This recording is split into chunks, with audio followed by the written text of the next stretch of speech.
Galera, física na prova do Enem.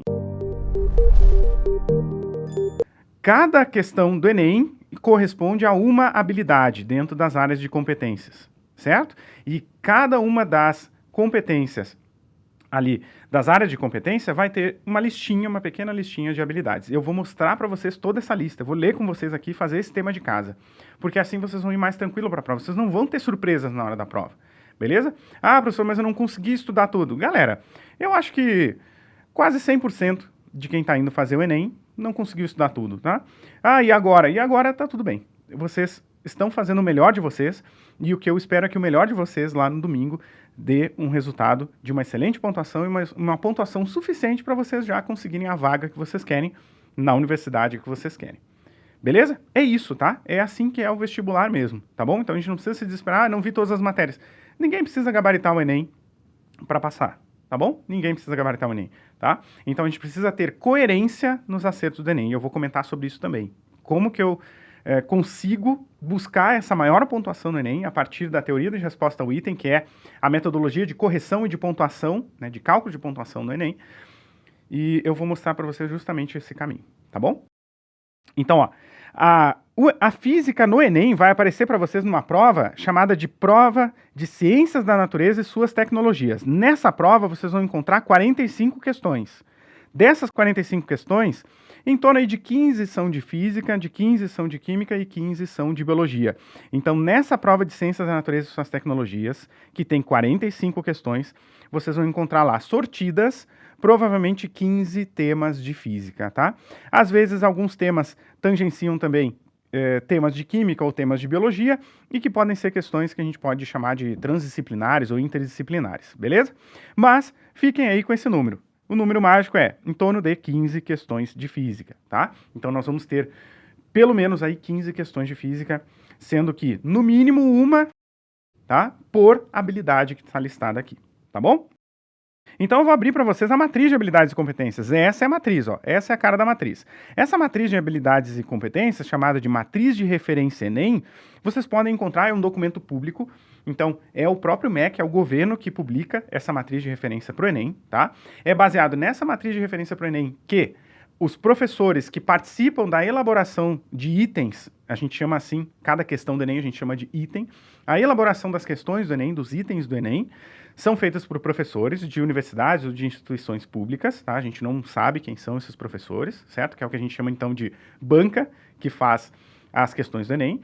Eles produzem questões, essas questões são testadas para saber se as habilidades estão corretamente aplicadas ali em cada uma das questões, e depois que essas questões são aplicadas, elas vão para um banco de questões, tá? Que não é o banco de questões aqui dos Estratégias Vestibulares. Aqui no Estratégias Vestibulares, o nosso banco de questões é com resoluções, inclusive nós temos todas as questões da história do Enem, de todas as disciplinas resolvidas desde 1998, galera. Então a gente passou assim, ó, um pente fino em todas as questões do Enem da história, e nós temos elas resolvidas em texto e em vídeo no nosso banco de questões. Então quem tem a assinatura aqui do Estratégias Vestibulares tem à disposição todas as questões da história do Enem resolvidas, tá? Inclusive as questões que eu vou mostrar aqui. Tá bom?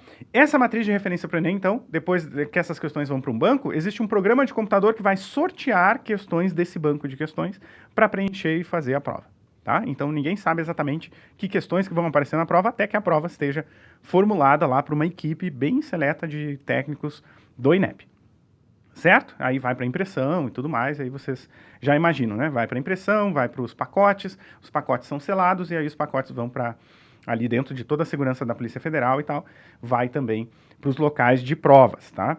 Mas imaginem há centenas de milhares, né? Ou seja, milhões, né, de inscritos no Enem, milhões de provas corrigidas, e tem que ter um sistema muito bem feito para isso não dar problema, tá? Inclusive ontem deu uma treta aí que parece que vazaram algumas fotos das provas antes do pessoal poder sair da prova. Menos mal que essas fotos das provas não saíram antes da prova, e aí a gente ia perder o dia de Enem, galera, ia ser feia a coisa.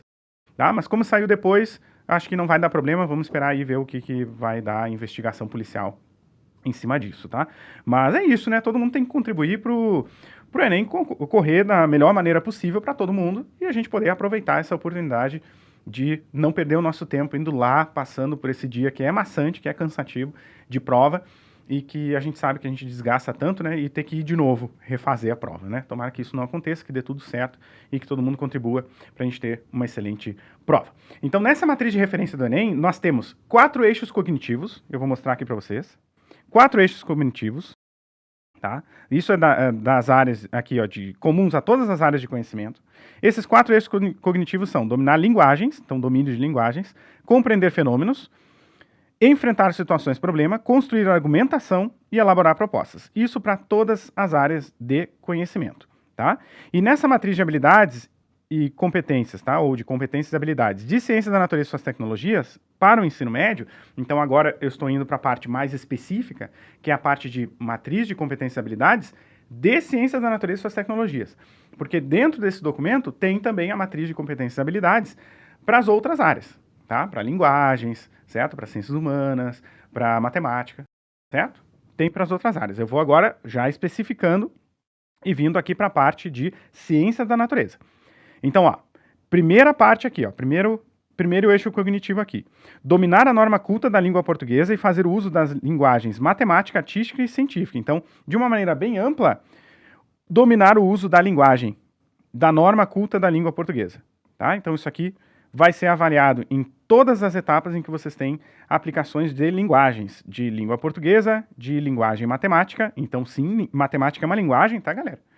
Inclusive, a linguagem matemática é a que é utilizada na física. Então, quem estuda comigo, quem faz os cursos aqui de estratégia vestibulares, sabe que eu ensino para vocês ler matematiquês, para poder entender o fisiquês. Então, o fisiquês tem todas as definições das grandezas físicas e tudo mais, e a matemática é a linguagem que a física utiliza, é a linguagem da ciência, é a linguagem universal da ciência, certo?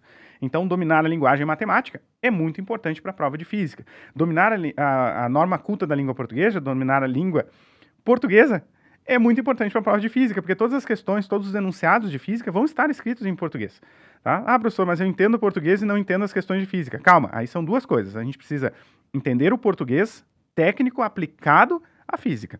E isso se faz estudando física, tá? Não tem como a gente fugir. Mas, para aprender física, mesmo, de verdade, a gente precisa também aprender o matematiquês. A gente precisa também saber ler matemática, certo? Saber o matematiquês. Tá? Então aqui é saber português, saber matematiquês, basicamente isso, tá?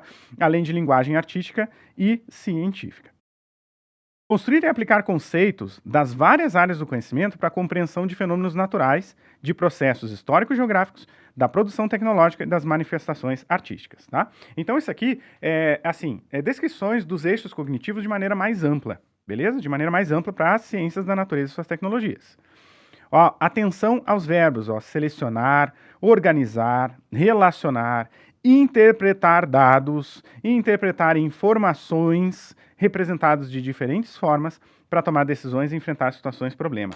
Tá? Esse item 3 aqui é muito importante porque vocês vão encontrar na prova de vocês tabelas, gráficos, formulários, listas de informações, onde vocês vão ter que saber selecionar ali qual informação que é relevante para o problema, saber organizar informações, saber relacionar, interpretar dados e informações na forma de gráficos, tabelas, listas e tudo mais. Então, isso vai aparecer para vocês. Vocês vão ter que pegar uma tabela e saber que informações que eu vou tirar dessa tabela que é importante para a questão. E aí, isso vai entrar também a nossa estratégia de resolução, que é, primeiro, o que é que se quer que faça? Primeiro, a gente vai no comando da questão. Depois, a gente vai buscar ali as informações que são relevantes para eu respeitar o comando da questão. Opa! Passando rapidinho aqui para lembrar de você deixar o like nesse vídeo, compartilhar e, além disso, ativar o sininho com todas as notificações. Bom, agora eu fui para continuar a aula.